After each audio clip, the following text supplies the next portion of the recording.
Welcome to Off Panel.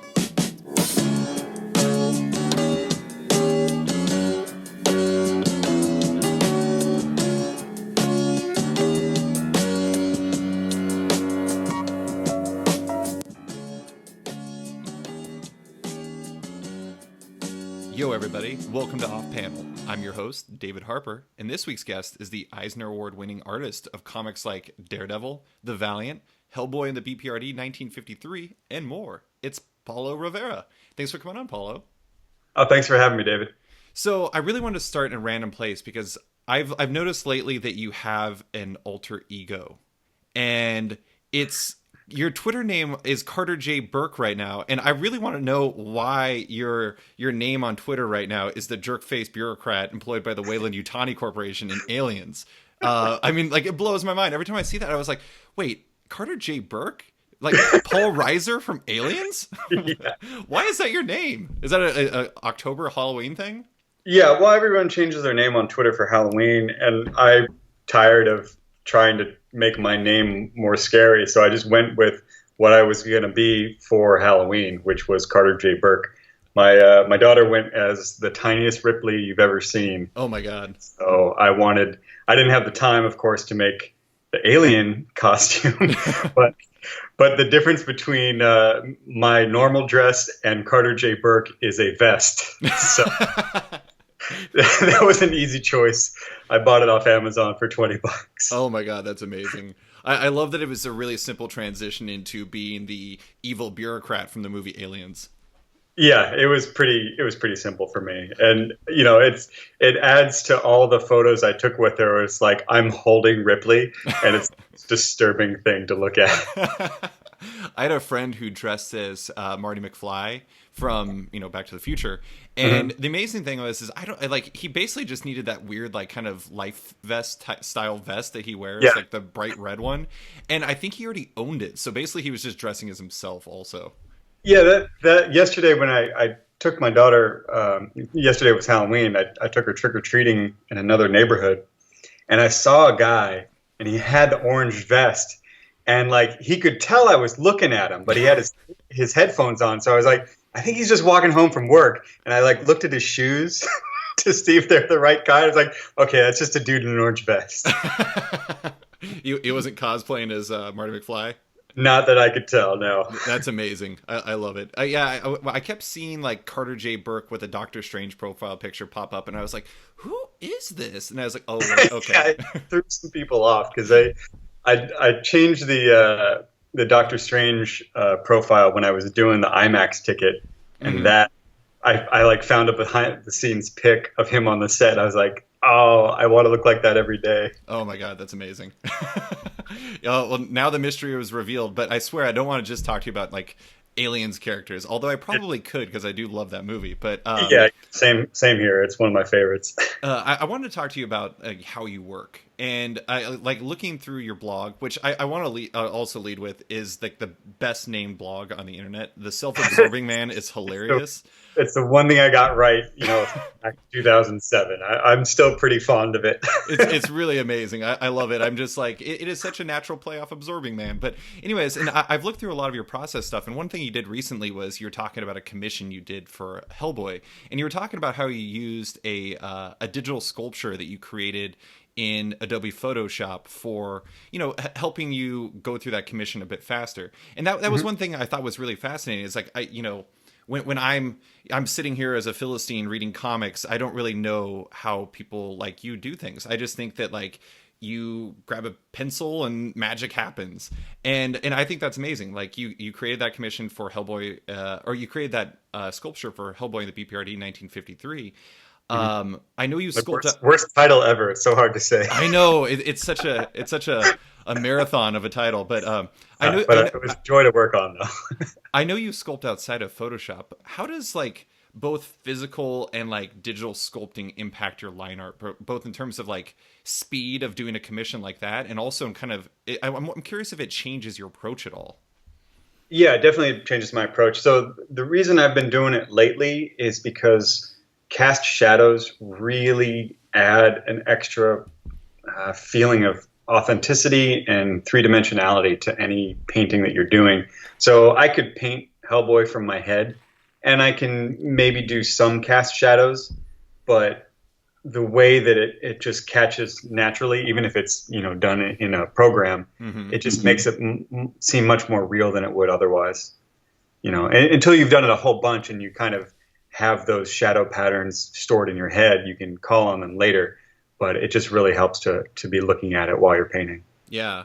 I think one of the fascinating things is like, I think sometimes fans like hear things like that and they're like, that seems like cheating. But I'm like, when you're doing the same thing over and over and you're trying to get like light sources right and shadows and things like that, those kinds of things, they not only like help you, get it done faster, but they also help make sure that you're turning out, better art. Oh yeah, absolutely. And that's one of the reasons I started my blog in the Wacky Reference Wednesdays, because I wanted people to see that it wasn't cheating. That's what everyone does. And the people who say that they don't are either lying or aren't telling you that they did it a thousand times before they were able to do it without the reference. Mm-hmm. And seeing Alex Ross do that in Marvel's, in the hardcover, he showed some of his behind the scenes photos. That really kind of changed my approach. And I was really happy that he was open about that aspect of the process. Yeah, I think like that's one of those things, along with like PhotoRef, where it gets kind of a bum rap because people don't really understand it. They don't understand that you're not just like tracing your face or something like that. It's just kind of like a guide, and it's helping you understand your subject more as you approach it with like actual line art. Yeah, exactly. Yeah, I have to admit, when I read a lot of interviews with you and did lots of Googling and stuff as I was preparing for this, and I came across some pretty hilarious photo reference for Paulo. Well, the funniest thing is like I'm holding back the really embarrassing stuff. My God. Your blog. So I might wait for like 40 years. Hopefully I live that long, and then I'll post some of the really bad ones. Yeah, there was this one I found. There was an interview you did. I think it was with like David Wasting Paper, and there was like photo reference you did with a story with like the Red Skull in it, and it was so great. You like, to your credit, like you totally nailed it. Like if you didn't get into art, I don't know, man. Maybe you could have been an actor. No, I mean it's all the same. I was a ham in high school. I was in drama. Did a bunch of school play or musicals, like that kind of stuff. So for me, it's kind of all the same. It's just I like drawing a lot better because it involves a lot less rehearsal, I guess. That was actually one thing I want to talk to you about, though, is like, you look at like that Red Skull thing I was referencing, and it's like you really did nail the expressions, but is that the one where he's holding the hose? It is. Like, okay. I don't know what you're holding, but it's pretty hilarious. It's like, I love that you have all these tools. I imagine you just have a box in your corner of your studio where you just pull things out if you need a prop. Like, here's Thor's hammer. Why not? Yeah, well, what I keep is it's a roll of toilet paper or paper towels for thick stuff, and then a rolled up tube for mainly for Daredevil's Eskrima sticks. And I actually have them. It's an 11 by 17 inch piece of paper that's rolled up, and then one rolled on top of that, so you can actually extend it nerd-like into the full staff. That's awesome. But this ties into one of the things I want to talk to you about, which is your character acting, because like one of the things I really appreciate about your characters is how like alive they feel. Like when I for some reason when I was trying to think of examples, everything that was coming to me was from the Valiant, where you had there was this scene, I think it was in the third issue, where Bloodshot and the Geomancer Kay McHenry were having this conversation, and she just kept making these amazing faces that were so perfect. Those are all me. That's like just me looking in the mirror and being, what? I'm not going to eat beef jerky.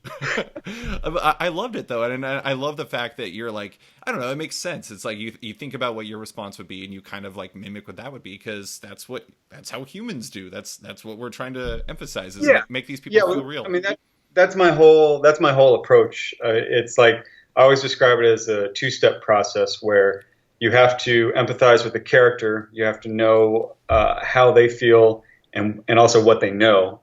And then the second stage is you have to put yourself in the reader's shoes and think about what they should know and what they should feel from looking at your art. So you can only control one of those, but you can, affect the other. Mm-hmm. That's kind of like my whole process summed up. Yeah, well, it's clearly coming across in the page, but I'm curious. Like this is something I've asked people before on the show, and I'm always interested to hear the response because it's like, what do you think it takes to nail those little moments, the moments where it's like saying something about the person and how they respond, that gives the character actual life without going over the top, without making it seem so gestural that it feels unnatural.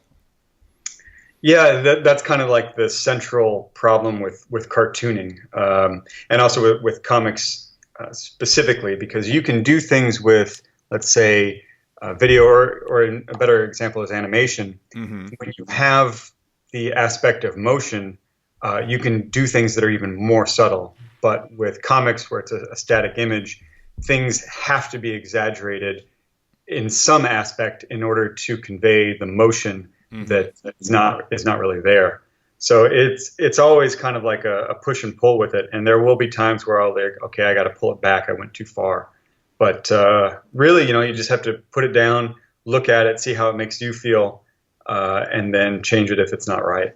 It seems kind of like the you said it was like a two-step process, but it seems kind of almost like the you kind of do like the faces in the mirror, or you do photo reference or something like that, and then from there it's like extracting like the I don't know. I'm trying to think of it's like you're trying to extract the best version of that out that expresses that motion you're looking for. It seems like it's I don't know. Is that part the second part of that process where you're trying to extract the best version out? Is that more of a feel oriented part? Like you go in there and you just kind of know it when it's right. Yeah, yeah. Well, especially when it comes to emotion, because the difference between some expressions are so subtle that you almost can't boil it down to like this muscle is flexing and this other one is not. Mm-hmm. And what I find is like I'm often using the same eye expression for a whole wide range of feelings, Mm-hmm. but there are other things that add to it or subtract to it that will change the meaning. And also, of course, then you add in what comes before and what comes after, and that changes it as well. It just comes down to like put it down, see if it works, read it as a reader, and then if it doesn't work, try something else. Mm-hmm. I feel like I know the answer to this question, having looked through the Self-Absorbing Man quite a bit, but you work traditionally, right? Yeah, but there's always a digital aspect of the workflow. So what is like your workflow? Is it starting with something like a sculpture or something like that necessarily, or is it you just some step in the process is digital? Well, right now I generally start everything digitally first. Mm-hmm. I have like a Photoshop template that I always open up the same one, and I'll do some layouts. And, if it's a cover, I'll do a bunch of different ideas, submit those to the editor. They get back to me. Once they have one that they like, I again digitally like clean it up, do perspective if I need it, and then I print it out in blue line, and then draw on top of that. So that part is traditional, Mm-hmm. and I scan that back in. I turn that into a blue line print, which I send to my dad. He inks over that, scans it back traditionally, I should add. Mm-hmm. He scans that in, sends it back to me, and I color in Photoshop. So it's back and forth throughout the whole process. Wow, that is it's funny. Like I think a lot of people just think about like I don't know, as far as traditional is concerned, it's like pencil, ink, or pencil, pen, et cetera, and then digital. It's like you think about this segregated version, but it seems like a lot of people these days, a lot of artists are working in some sort of hybrid, and it almost kind of feels like, I mean, you obviously have to scan this stuff and get it to somewhere, but Yeah. it just seems like it's such, especially with all the different tools you have, it seems like there's no one way to do art anymore. It's like everybody can find the best fit for them, and then they go from there. Yeah, and the nice thing is that technology is at a point where it can be completely seamless. So on something like the Valiant, I inked about a third of that book myself digitally, Mm-hmm. and adding to the other 2/3. And I can tell the difference, but most people can't. And so it's really nice to be able to do that. And even now, I will add digital aspects to the painting. So I did stuff for Sideshow Collectibles where I'll paint traditionally, but then they will want a variant, and I'll actually paint in new aspects or change colors or faces or masks or that kind of stuff. that's completely digital, but it's seamless enough that it works. And I was going to actually ask you about painting, because I know that was one thing that people really knew you for earlier in your career. And it seemed, I mean, this is just my guess, it seems like probably the reason why you moved away from that is that just, I imagine it's really hard to paint a comic book and maintain the schedule that many of them require, right? Kill me now. I can't do it. Anytime I meet a kid, a young whippersnapper is like, I want to paint comics. I'm like, no, you don't. It's impossible. Yeah. So my first piece of advice to them is draw a comic first. Yeah. And if you still have energy, then paint it. But, for the Valiant, you colored yourself, right? Yeah. Yeah. And I can maintain I did about a book every 2 months if I am penciling. My dad is inking. I'm inking some of the pages and coloring. I can do it in about 2 months. But I'm also, I'm not having any fun. I'm not doing anything else with my life. And now that I have a daughter, I'm not doing any sequential work at all. Mm-hmm. So, and haven't really since Hellboy earlier this year. Yeah, I was going to ask about that, because it does seem like you did the Valiant in, I think that was that late 2014, early 2015. Like that was when it published. Yeah, I started mid 2014 and it came out early 2015. It does kind of feel like your interiors work has kind of went away, and that's because the daughter. Yeah, well, I took on Hellboy when basically I started when she was born. Oh, okay. And that was a bad idea. And so I feel like this whole year has just been me recovering from that. And I'm just now feeling good about life in general.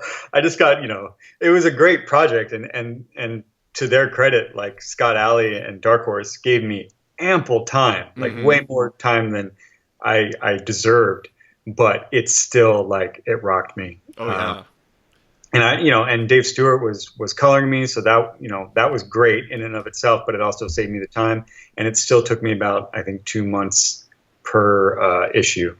I'm trying to imagine what that was like, because one of my best friends just had his first child in last July, or not this July, but last July. So his kid's almost a year and a half now, and even now, I mean, just that, they get home and they're ragged. Because and that doesn't involve long shifts where you're drawing, it's office work and stuff like that. Not saying there's anything wrong with office work. I have an office job, but it's it's hard to imagine trying to balance that. You're probably going to need a little bit more recovery time. Yeah, well, I'm fine now. I mean, that's kind of the greatest thing about this job right now is that my wife has a 9 to 5, mm-hmm. and I have the flexible job. So if I need to work in the middle of the night, that's fine. I'm definitely not a morning person, but I can shift things as needed as long as it doesn't hinder the deadline. Mm-hmm. I was going to actually ask, was a lot of times when it comes to artists, I mean, even ones who've been in the comics as long as you have, it seems that one of the things that they're always obsessed with is, and understandably, is keeping cash flow going, keeping things coming in that's bringing in income. And mm-hmm. obviously, with your wife having a 9 to 5, that changes things quite a bit. But are you in a place where you can have a bit more buffer to allow for a greater focus on? You have a creator-owned project that you've been working on a bit. Does having your career and commissions and covers you can do and things like that, does that allow you to have a buffer so you don't have to be working on interiors all the time? I'll put it this way. I'm comfortable. To give you a little bit of background, I was gearing up. So I left Marvel in 2012, and I was really gearing up on my own book. And so I had saved up quite a bit of cash. Mm-hmm. to finance that, not to buy stuff, but to, keep on living as I continued to work on it. And I figured it was going to take me about 2 years to complete. So I saved up, about 3 years worth of, what I would need as living expenses. Mm-hmm. But then we moved to California, in 2013, so my wife could get her job out here. And then we bought a house, and then we had a daughter. So it's like, I still have that buffer, but it needs to be spent on other things, like mortgages and whatnot. So we're doing just fine. But that is one thing that kind of kept me from doing it. And, the other thing is there was a lot of pent up demand because I had only ever worked for Marvel. Mm-hmm. And so I've gotten a lot of really, really cool projects that I like to say I couldn't refuse, but it was because, I really wanted to do it. Mm-hmm. So I'm still getting really cool projects like that. So it's sometimes tough to say no to that, to make time for something that is going to be such a gamble. Mm-hmm. So really what I'm trying to do now is actually find a publisher that is willing to back me, so that I'm kind of forced to finish it. Sure. Because as things are going right now, I'm not getting anything done. I have not even touched it, any part of it, not writing, not drawing, not anything, since my daughter was born. And mm-hmm. I would spend most of next year at least trying to get it started. Yeah. And I do have some publishers interested. So, the wheels are turning. I just can't say when we'll get to the destination. Oh, sure. Yeah. And that's totally understandable. But it is, reading that End of an Era piece that you wrote on your blog, it is interesting to think about, because like people think about, like you started at, I think you started your, I don't know if it was like your exclusive, but you started at Marvel when you were 21, right? And you worked there for 10 straight years. So it was like you were in like this exclusive, steady relationship with this like, amazing company that you got to work on a lot of great stuff, and you got to work on a lot of great projects, but you never really had the choice. You never had the option to kind of like play the field and kind of see who spoke to you. You were like the belle of the ball, Paulo. You got to. No, I often look back on it, and it's like, it's weird because I had, very skilled friends who were not nearly as lucky, and they got to do some other stuff. And I wouldn't change the way that I got in. And in fact, the reason I like it, aside from it making my life very easy and comfortable, it's that I considered a lot of it as on-the-job training. Mm-hmm. So there are things that I did professionally for Marvel that I'm glad I didn't like waste on my own stuff. Yeah. I don't like it now. It was fine. It did its job, but I look back on it and I'm like, oh, I wish I had done something different. Mm-hmm. But what's nice? I still got paid for it. So now that I actually have some of my own ideas that I would like to explore, it's going to be me as an industry veteran, putting at least a gloss on my crappy ideas. So we'll see how it goes in the end. Well, and that's one of the nice things. Like you alluded to this, like, when you're working at Marvel and you have like that 10-year span. I talked to Scotty Young about this, and basically he said that it would be really hard for him to do his current book, I Hate Fairyland, if he didn't have that experience at Marvel, because it sounds juvenile to say this, but it's like the training wheels. It's like you're figuring everything out, and it allows you, like when you're working with like editors and people like Joe Quesada and stuff like that helps you build a foundation for everything you want to do later. And it's also an exciting experience at the same time. Yeah, absolutely. Like that's why I wouldn't change a thing, because it was a learning process, but it was also a paying gig, and it was also my dream job. It was just like everything I'd ever wanted. Mm-hmm. And, my dreams have changed somewhat, but I still want to work for them. I still want to do stuff for them. There are other things I need to explore. There are things I want to get done because I'm not sure if they're going to work. And now is probably the easiest time in my life to experiment. Sure. So we'll see. You got to work with Mike Mignola, which is pretty cool. Yeah. And I hope I get to more in the future. We've talked a little bit about further projects. It's just a question of me getting my act together. You're so hard on yourself. This last year, it's like, I have a spreadsheet with all of my projects, and this year it's a lot of different projects, but they're all private commissions and covers and posters, which has all been great. but the meat, what I consider to be the meat of comics, is actually sequential artwork. And so it's just been a lot of candy this year, which I needed because it's made it possible for me to take care of my daughter every once in a while. And we have a nanny. Like that's, but there's still other things that just, it's called being a parent. Yeah. Everybody has to do it. Yeah, you want to spend time with her. Yeah, exactly. I want to make her a flamethrower for her Ripley. Really, really important stuff. That is, if you would make me a flamethrower, I'd be much happier too, because I am also a big Ripley fan. I don't think I'd be a very convincing Ripley, if I'm being totally honest. I would never dress myself as Ripley, but I have thought about going as Vasquez.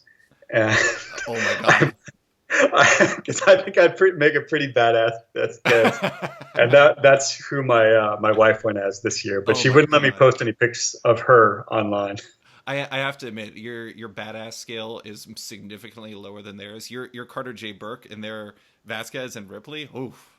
Jeez. Yeah, I know. But I did have I had a face hugger that I had sculpted years ago back in college that has like a bendable tail. So I brought that with me, and I also bought from Toys R Us 2 of the face huggers in little stasis chambers and that was cool, I thought. That is amazing. I love it.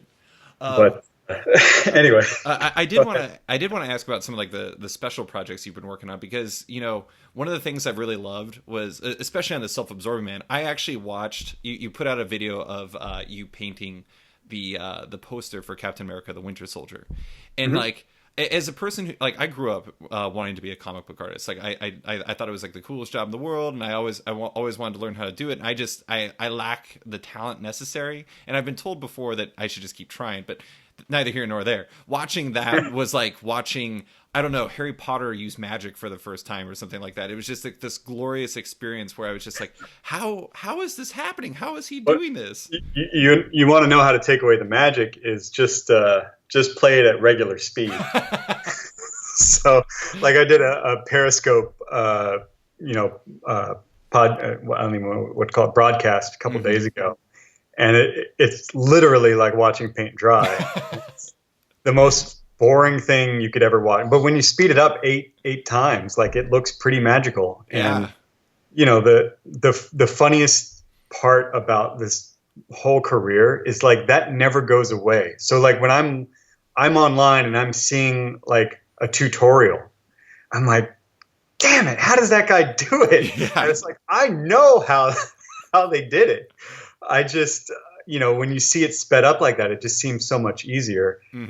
So, I hope to put out a tutorial at real speed so people can see like the struggles. I do have one video on YouTube where it was the cover to Daredevil, where Spider-Man, the Doc Ock Spidey, he first appeared. And I like couldn't get the leg right, and I just kept it all in there. And even though it was at 8 times normal speed, it was really painful to watch because I'm drawing the same leg over and over again, but I'm just not happy with the way it looks. And that's how it is most of the time. I'm just imagining the peanut gallery if you did that on Periscope. They're like, the leg is fine, Paulo. What are you doing? Well, I've shown that to students while giving a lecture, and everybody's like, oh, man, just like leave it. It's fine. So, yeah, I've seen that in action. See, like, I feel like this is probably why it's good that you don't work digitally, because, like, I've talked to people about this before. Like, when something appears awry, if you're working traditionally, I feel like it's a bit more work to like fix things than it is digitally. Because when you're working digitally, you could just like get lost on that leg. You're like, this leg will be perfect, and then it will move on, and then like 3 days later. Yeah, and not just that. The other thing that it's not a hard and fast rule, but it's kind of a rule I try to stick by, is to keep at the same level of zoom. So I will only go in at 50%, because if I go in any more than that, I'm going to start putting in details that I can get really into and really love and enjoy the process of putting it in, but it's not going to be seen in the final product. So it's really important to just like keep, it's the command key and the space key, and just keeping my hand away from it and just concentrate on the composition. Yeah. That was actually, I talked to Chris Somney not that long ago on my show, and Oh yeah, I listened to that one recently. oh, great. Well, one of the things I talked to him about was like something I'm curious about for you, because you said, you keep it on, like, a rule for you is keeping it on like the one certain set zoom. And Chris was talking about, he has a whole bunch of rules and stuff, and it seems like it helps him keep his process tight and keep it refined. Is that something you do? Do you try to have like not necessarily like a list of rules directly in front of you written out being like, Paulo, don't do this, but more like, kind of a structure to work within, that way you don't kind of get off base as you're working? I'd say mostly the Zoom one is the most important. Everything else, it's just all so fluid and it's so ingrained in my process anyway. I have a pretty set schedule as to what I do next. It is like, even though I'm often doing most of the stages myself, I still adhere to the assembly line of classic, traditionally done comics, just because it's nice to be able to have little benchmarks, little deadlines, and like, okay, this has to have a finished layout by this day so that you can plan out a little bit better and hit the final deadline on the right day. Mm-hmm. Yeah, no, that makes sense. I mean, it does seem like I'm actually. Have you ever read the book Marvel Comics: The Untold Story? Yeah, Sean Howe. Yeah. So I'm in the process of reading that right now for the first time, and reading through that, like I'm in like the early years and everything, and I'm just like, that process seems insane. But I mean, like, having like that regimented, assembly line style, like it does seem, especially given the fact that you work with your dad, it seems like having that set process allows maximum efficiency, at least for the way that you work. Oh yeah, absolutely. It's pretty key, especially when you're working with somebody else. Mm-hmm. They're just, comics is an industrial process, so you just have to make sure that everybody knows what they're doing. Was the first time your dad worked on, like, inked you, was that Daredevil?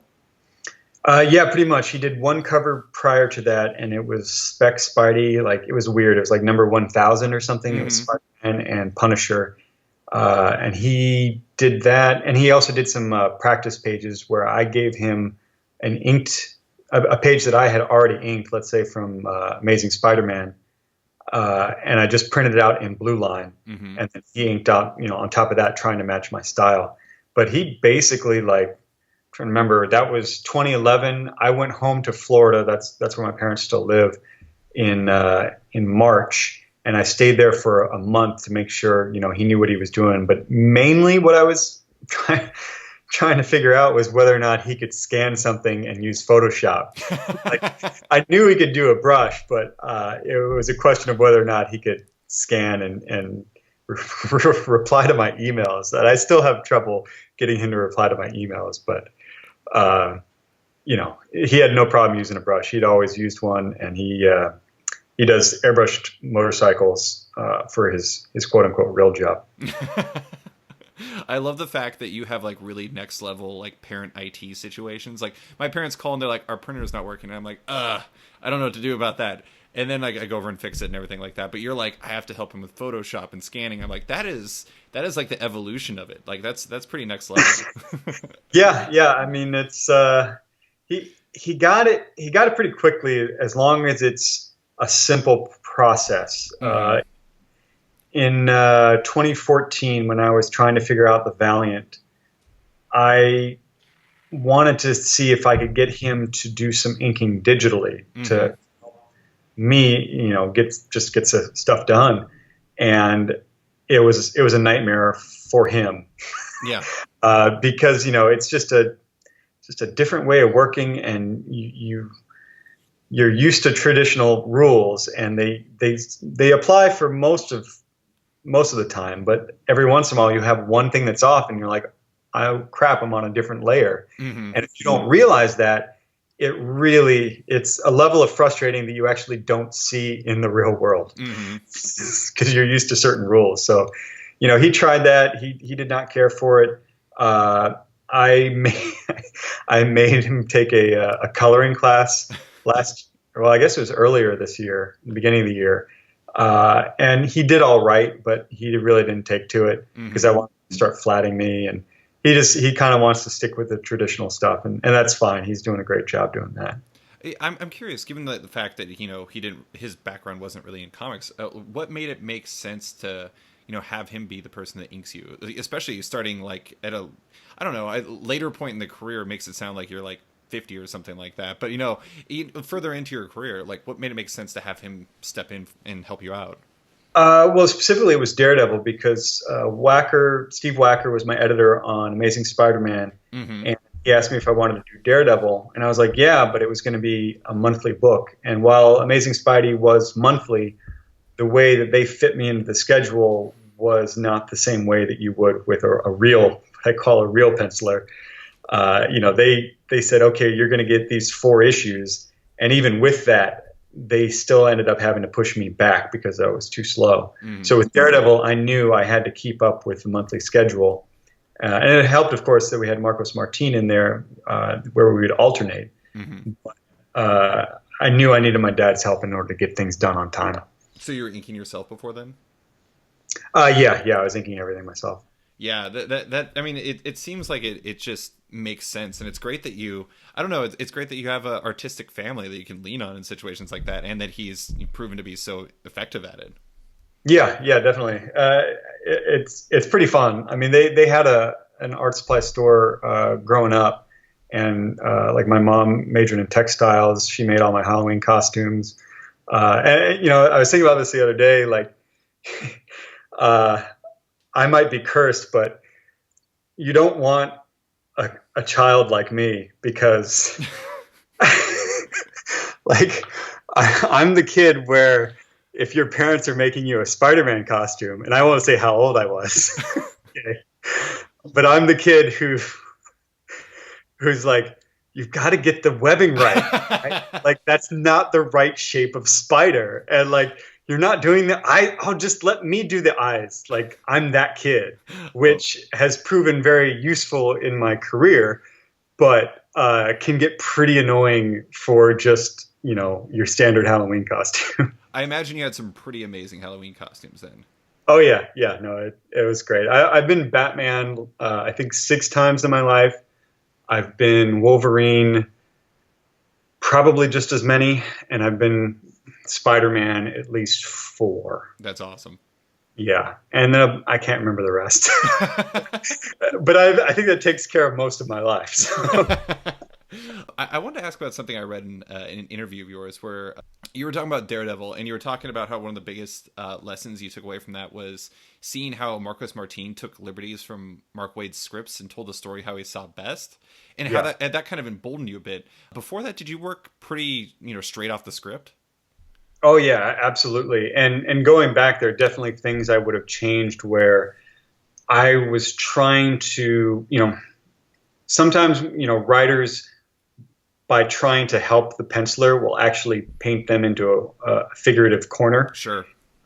Just because of the way things end up logistically on the page. So, it can help if they're saying, make sure this guy is standing on the left because that's where the word balloon goes. But there are other ways to make sure that happens without necessarily putting them on the left. So it's nice having that kind of leeway. But when you don't have that leeway and you're not bold enough to change things or don't realize that you can, it can be really, really difficult to just, interpret a script the way it's written. So there were a number of times in my career where I would spend way too much time just trying to, do what they said. And it would have been much easier to just try and, break up a panel, put in one extra panel. Because, the main problem that you see is just asking for too much in one panel. And it's just so much easier to just break it up into 2. And it's nice because then also it extends the story a little bit. Did you feel like before you started, before you were emboldened, that you kind of felt like you were fighting your instincts a bit? Like you would see something, you're like, oh, I kind of feel like I need to do this, but I also need to stick to the script. It was almost completely just a logistical thing where I would be like, okay, I'm going to draw what they say. And I'm reading it as a reader. And I'm like, man, this is tough. Yeah. And so I would try a different composition and essentially redraw the whole thing where the better, solution would have just been to add a single panel, just a close up of an expression or a close up of a lot of times it's just a simple prop that needs to be shown in relation to other props, so that 3 panels later you can see where they're going to get that gun or something like that. It's just real simple stuff that's easily solved. But if you don't know you can do that, it can be pretty tough. So it seems like it's more kind of smoothing out the storytelling from a visual perspective. It's like yeah, we're talking strictly about legibility here. Mm-hmm. Do you feel like, obviously it'd be really difficult to be like, I can point to this panel as the moment where this really came to fruition. But do you feel like, that changed things for you when you're working on, when you worked on books like The Valiant and Hellboy and the BPRD? Like you could actually, that changed your approach at all? Or is it more just like you realize that you could be a little bit looser as you lay the book out and everything? Well, it's funny because it's something I actually have to remind myself of. So there were points in the Valiant where I was coming up against those exact same problems, and I have to like sit back, take a breath, and like, you can change this. Like Jeff Lemire and Matt Kint don't care like how you interpret their panels, as long as you hit those emotional beats. Mm-hmm. And they were great to work with because they're also artists themselves. Yeah. So they were just happy to just see whatever I could come up with. There was one, there was one double page spread. It's like the huge one where everyone goes in to fight the immortal enemy. Right. And I think it was Jeff, but I'm not positive because I'm not sure how they split everything up. But they had described it in great detail about this, like almost a coordinated assault. Mm-hmm. Something like Project Overlord from D-Day, and actually explaining how each thing worked. And I was just like, guys, just let me draw them running at him, okay? Just let me draw them just, axes in the air jumping at this guy that they're going to chop into little bits. And you know what? They were fine with it, and it ended up working out. And the funny part about that one was like I put in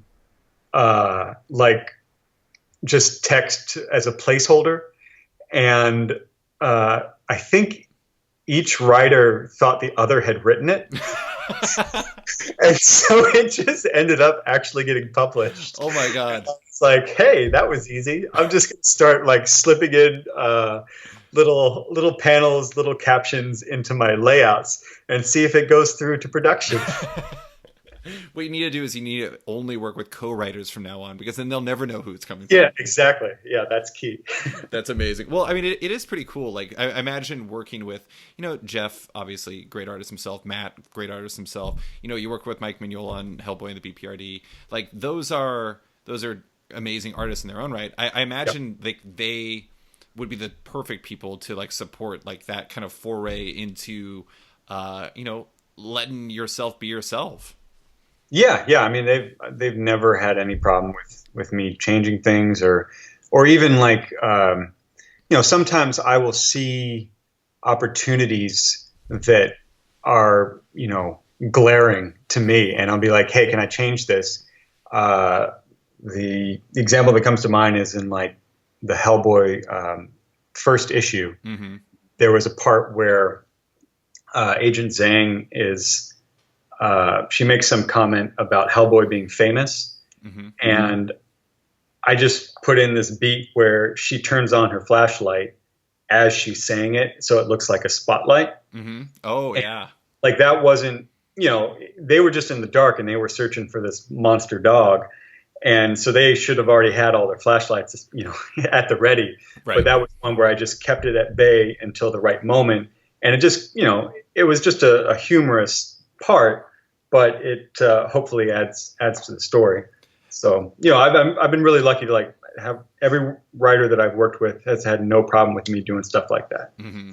I was actually going to ask, because like one of the things that I think is I don't know, I talked to Chris Somney about this also, and it was like kind of like there's subtleties to some of the visual storytelling that I think that not every reader gets, and that's not a problem. That's just like that's how people engage. Everybody engages with it differently. And you're talking about that flashlight, but another thing that I really liked was in the Valiant. I don't know why this moment has like been etched into my brain as just this awesome moment. But it was in issue number 2, and Ninjak was like hanging out in the snow, and yeah, and he like reveals himself, and he's just got like all this like perfect undisturbed thick layer of snow on top of him, and it's like even balancing on his sword, and it's like it's this cool moment. But at the same time, when you think about it, you're like, that dude has been there for days, like he's just been laying there. But the funniest part about that scene in particular, like that's what people often bring up about Ninjak and the Valiant.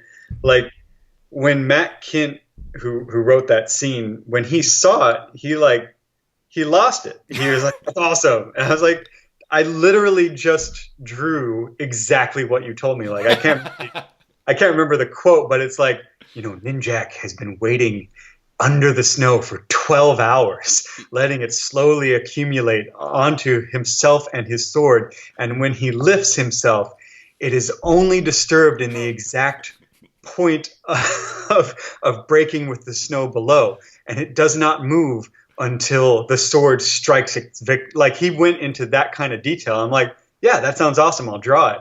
And when he saw it, he was like, that's way cooler than what I said. I was like, all right, that's like literally what you told me to do. So, that's kind of what's nice about comics is like, even when you have someone who's an artist and who's thought this out, there's still a jump between saying it and actually making it real. And that's one thing I love about comics. Yeah, and one thing I really like about it too is, and it's one of the issues with like credit, everybody getting credited properly and everything like that. But it's also kind of like a weirdly magical thing is like the ideas could be coming from anywhere. So I could be talking about this, I'm like, oh man, I know this moment that Paulo totally nailed, and then you're like, he wrote it exactly like that. I'm like, I feel like an idiot now. Yeah, no, I mean, you never know where it's coming from. I mean, obviously, the dialogue is for the most part coming from the writer, but there are things that the artist is going to put in there that, you can't always account for. Mm-hmm. And, the other kind of counterexample to that is, I'm in the privileged position where I can see what people actually think of my artwork. They'll actually like, not just do a review, but kind of comment on, their actual interpretation of what I drew. Mm-hmm. And it's always so far off from what, like, I'm not, I try to make it cool and I try to tell the story. And every once in a while I might put in something that's kind of cute or funny or a joke. But when people see art, they always read more into it than, they bring something of themselves to their interpretation, and there's almost no accounting for that when you're creating the art yourself. So you can control some aspects of it, but the vast majority of it, it's going to be a different reading experience for each individual reader. It is kind of funny how that works because I've totally been that guy. I talked to Nick Dragata about this one beat he put into East of West, the comic he draws he created with Jonathan Hickman. And there's this one beat in it that I just thought was amazing. And I was like, oh, did you mean this? And he was like, yeah, sure, I guess. Like, it's like I think most artists, that's going to be their answer. I feel like that was my total fanboy moment, though. I was just like, oh my God, am I really that guy right now? Oh, yeah. Well, we're all that guy when we're reading. I mean, we all want it to mean more than it does. And sometimes, you get lucky, and other times you're totally off base. But that's what's nice about it. Mm-hmm. That's like reading. One of my favorite things that I read in an interview you did was the revelation as to the reason why you love hand lettering. Well, at least in the interview, you said that one of the reasons why you really love hand lettering sound effects, rather. Sound effects, yeah. Hand lettering sound effects. I was going to say, I hate hand lettering comics. But you love hand lettering sound effects because it means you don't have to draw anything behind it. Exactly. Every time I see it in a comic, and it's so easy to tell. First of all, when the letterer does it, I'm just like, oh, all that wasted time. Like you could have just wrote kaboom and saved so much time. And all that aside, I just like the way it looks, but it's an added benefit. Yeah, no, I think that I have always gravitated towards really effective sound effects. And it's like one of those like little things that you don't really like. That's another thing that's kind of invisible because you don't know if the letter is doing it or you don't know if you're doing it. But I do think it's funny that most of the time when I hear about like what artists like and don't like about art, it's typically on the don't like. You hear about how artists really hate drawing cars, or they really hate drawing crowds, because they're just like, oh my god, there's so many people, this is ridiculous. Oh, But yeah. it seems like you're definitely on the opposite end of the spectrum when it comes to hand lettering. Like, that is your thing. You're like, yes, I love hand lettering sound effects. It's the absolute best, because it's just like, it's the one time when I don't have to. I usually overthink things, and that I'm like, yeah, I know what I'm going to put here. Kablam! And I don't sketch it out. I just start lettering, and it's pretty easy to fix. And the other thing is, especially if I'm coloring myself, it's a really great opportunity to do things with color that you wouldn't normally be allowed to do, or at least allowed to in my own personal style. And one other nice thing about it is it's an element that is not an element. So you can use it however you want in order to either frame space, frame a face, isolate an action or an object, or overlap or underlap something. It's just this extra element that really has no rules. And so you can kind of do whatever needs to be done on the page. And I think that's great. I mean, that's one of the things, like, going back to what we were saying earlier about the sculpture thing, like how that could be perceived as cheating. It's like, if somebody's listening to this, they'd be like, oh, that Paulo guy is lazy. What is he doing? But I mean, you're using it for actual storytelling beats. You're thinking about it in a way that you're trying to frame things. You're trying to bring the most out of the panel using that sound effect and try to give more impact to the story. So it's a lot more than just like, man, if I do this, I don't have to draw a car, and that would be awesome. Yeah, I mean, I don't ever put it in there just to put it in there. It's just an added benefit of, okay, I don't have to do that. One thing, this has like nothing to do with anything, but I actually thought it was fascinating. Another thing I read was that you actually read your own work after it comes out, which makes you, I think it makes you like the first person I've ever talked to who's an artist who actually like does that, because I don't know, it just seems like a lot of people don't want to confront their work after it's out. So congrats, you were the first in my book. Really? See, I think part of it is the time that elapses between finishing it and doing it. Like, I usually hate it while I'm doing it, but I actually like my work after about 3 months. That seems to be how long it takes. And, that's when it's nice to be reminded to be like, oh, I'm glad that's over. It was worth it. Like, that's always a good feeling. Yeah, absolutely. Well, in talking, going back to those Captain America posters, like, that was one of the things I thought was really great about it. Is like, when you're done, you have this like amazing artifact that, like, I love the fact you got to do it for all three of the movies so far. You're part of that history, and like, as somebody who really, really loves the Captain America movies, like, those are such a perfect manifestation of them. And I don't know, I imagine that's a thrill, like, as an illustrator and as somebody who has spent most of his life dressing up as comic book characters for Halloween. Yeah, no, absolutely. It was a real thrill back in March when I went down to LA for WonderCon. I also drove up to Burbank and got to visit the visual development team. Oh, wow. That, I was just nerding out, and I stayed there way longer than I should have, and probably held up Doctor Strange or whatever they were working on. But man, it was just really cool to go in there and see what they were working on, the props that they had around, and also just like, what was kind of the best thing about it, with what I was not expecting, was that, like, they're just as frantic and harried as I am, and just kind of like at a loss of like, oh God, like, we have to do what in how much time, like that. It doesn't matter what level you're at. It doesn't matter like the how cool of a project you're working on. It always comes down to like, oh crap, is this going to be worth it? Is this going to be good? Am I doing this right? Because you never know until it's done, but you just do it anyway. Yeah, I mean, I think that's actually pretty interesting to hear, because it's like, I know a lot of artists have a tendency of thinking, you're in a vacuum, you're all by yourself, and you're like, God, this is just such an intense, harried experience. And then you're like, why didn't I go into advertising, or why didn't I go into visual development, or things like that? I never have that thought. I work in advertising. You made a very solid choice, Paul. Nothing against it. I have plenty of friends in advertising, but for me, like comics, I can lament having to stay up, but I never lament the career choice. Yeah. Well, but I mean, it's seeing like the people, working on Doctor Strange or whatever they were working on. It's like it kind of shows you that maybe the grass isn't necessarily greener on the other side. It's like everyone's kind of doing their thing as best as they can, as fast as they can, and it's not just comics that are like that. But it's fascinating. Yeah, yeah. Do you feel like? Oh, sorry. Go ahead. No, go ahead. I was going to say, do you feel like that projects like that, like those Captain America posters, like you were saying earlier about how sequentials are kind of really like your favorite part of it, but do you feel like, do those scratch different itches for you as an artist, like having like a big illustration project versus like doing sequentials? Oh yeah, for sure. And that was the one project in my career, and I'm like you said, I'm so happy that it's turned into 3 posters. Like that's crazy, but I'm so happy with the project in general because it was something that I pursued myself, and that was kind of a first for me.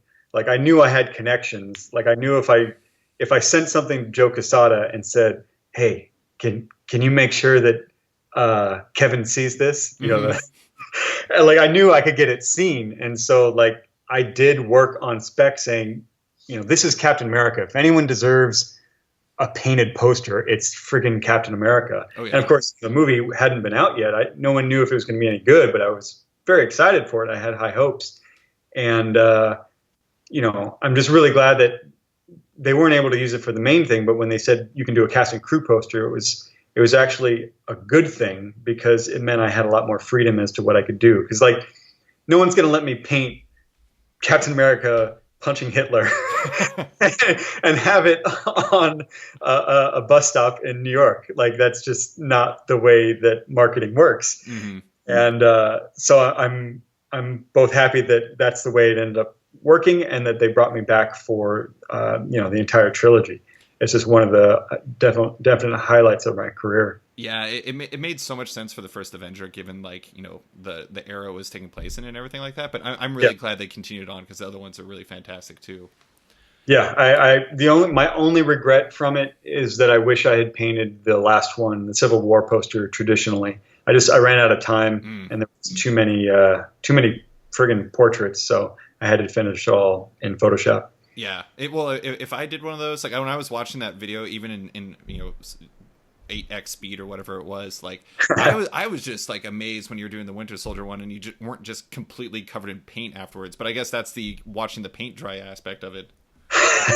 Yeah, I've always been a pretty neat painter as far as that goes, and I do mess up sometimes. Like I'll get some paint on my pinky, and it's very annoying because you're like, at first you don't know where the paint is. So you're touching things and you're like, oh crap. it's like you're in a hazmat suit. Yeah. And you realize there's a leak. Oh my God. You're like, oh no, what's wrong? I've got to fix this before I can continue working. Oh, that's so great. I only have 2 more questions for you. One I wanted to ask about Daredevil because there in an interview I was reading, and I think this was for translated into English from a different language, so I'm not entirely sure if it was actually what you said, so I just want to confirm. But basically they said, or you said in the interview, that you were disappointed that you left the Daredevil run with Mark Waid when you did, like that you left it a little too early. I was curious, why do you feel that way? And also, was that partially due to seeing kind of like what ended up happening with the book afterwards? Because, Chris Samnee and Javier Rodriguez took over after you, and or was it more that you just had something else you wanted to say with the book? It's kind of a mixture of all those things. For one thing, Samnee. I love giving him crap because he's so good, but it's not like there's plenty of good guys out there and girls. Like it, there's never been, as far as I'm concerned, never been a better time to be in comics and to read comics. Like there's just a lot of great art and there's a lot of variety. But Samnee does it day in, day out, month to month, sometimes twice a month. And I will never be able to do that. I don't have it in me. And like, if I try and say, oh, it's because I'm a parent, like he's like, yeah, I got 3 kids. So it's just something I'm just not able to do. Aside from that, that was the first. So I left Marvel in 2012. I had worked with Mark Waid on the next arc. So, I wasn't like a co-writer, but I had a lot of specific ideas for what was going to happen. Sure. And basically, Somni ended up drawing that. And he did a great job. I wish I had been a little bit more involved, and that was totally my own fault for leaving when I did. And part of it was arbitrary. Like, I knew that was the end of 10 years, and part of it was I knew it was never going to get any better than that. Yeah. Like Daredevil, even if I had stayed, that would have been still the height of my career as far as Marvel went, and like superhero comics and that stuff in general. And so I wanted a raise for one thing, and I knew that was the only time I was going to have any kind of leverage whatsoever. And when I didn't get it, I was like, okay, I gotta stand by my word, and and plus I had other things I wanted to work on. But after 10 years, I knew I wanted a little bit more ownership in my artwork, and a big part of it was the translations. Like, I would go to another country and I would have far more fans than I would ever have in the States, but we would never get royalties off of anything that was translated. And for me, that was just kind of like something that was almost unbelievable, and not every publisher is like that. So, DC will pay for translations, but for a long time they didn't pay royalties to colorists, but they've changed that. So I'm hoping it'll change eventually, but I know it won't change unless they have a little bit of pressure. But anyway, so yeah, it was a large mix of things. And as far as why I wish I had stayed, I knew I'm never going to be in a situation that it's that good with that good of a team, right, and be something that is that great, because you can't organize something like that. It's just, I mean, you have to organize it. Somebody has to be behind there, like Steve Wacker, pulling the strings and making sure everybody's, ready and on time and all that kind of stuff. But part of it's luck in terms of the right people at the right time, the right schedule, and all that stuff. So, that's the main regret from it. Sure. And then also that I just didn't get right to my own book. Like I started off pretty strong, and then I started getting all these other offers, and I was like, oh, I'll just do this one Batman book. Oh, I'll just do this Batman cover.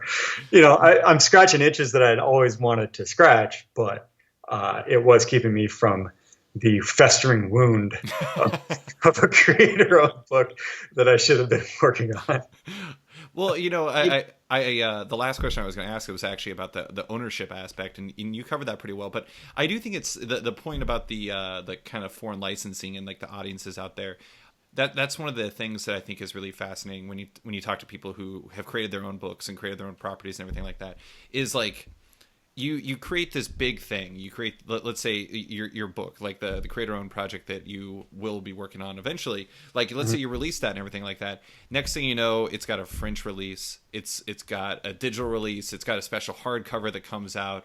It's got releases all across the world. You go to these different places, and it's both a great way to like kind of expand your name out there and get like something that really means something to you. But it's also like it's revenue streams. It's kind of like the gift that keeps on giving. Like I talked to the team behind Chew, John Layman and Rob Guillory, and their like book is in like a million languages, and it's amazing because like they go to Poland for signings and like and like they're just like a big deal, or they go to France and they sign copies of Tony Chu, Detective Cannibal, and it's like and it's so cool. I mean, like that's one of the things. But I don't know. I mean, I totally see what you're saying, because it's hard to reconcile that, like, I'm signing these books for these fans in, let's say, France, and like none of these books or none of the sales kind of came back to you. And not to make it a bigger thing, but it's that's one of the tricky parts about ownership is, if you have that in comics, like those things keep paying back even down the line. Like that's something that could be paying to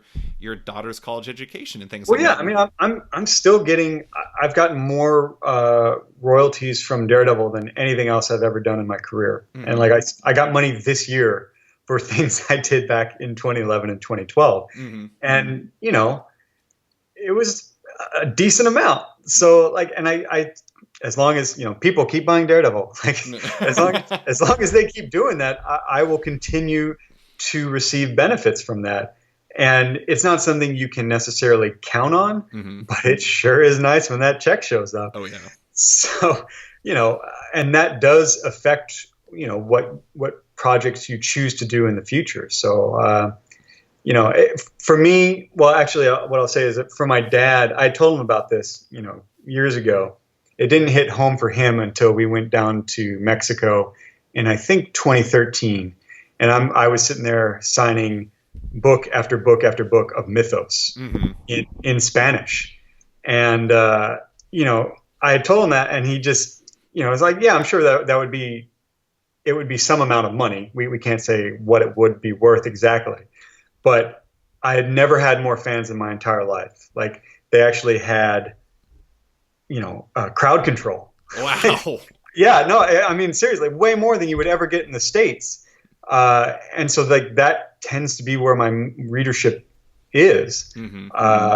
And so you can't not think about that when you're deciding what to do next in your career. Yeah, that is really fascinating. Like, it's interesting how certain books connect with certain audiences in certain ways, and like you don't think about like Mythos being this gigantic hit in Mexico until you go down there and you're just like, wait, what?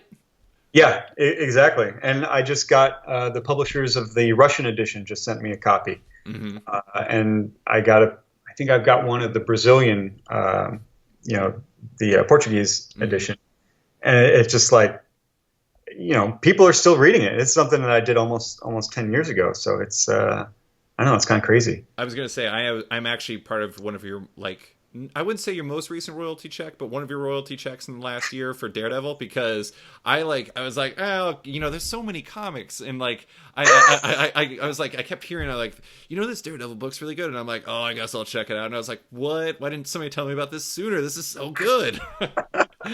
Well, I'm glad you enjoyed it. It was an absolute joy to work on. Yeah. It was just so much fun, and also just, you know, Daredevil, he has quite the history at Marvel in terms of creators. So it was just really nice to be part of that legacy. Yeah. Yeah. Well, it was really fun talking to you, and I really appreciate you taking the time, Paulo. This was great. And, you know, best of luck with everything. And thanks for coming on the show. Oh, my pleasure. I love the show myself, and I will continue to listen even when it's not me talking. Yeah. And you can listen to the Chris Somney episode so you can shake your fist silently as you listen. I will listen to it again and shake more.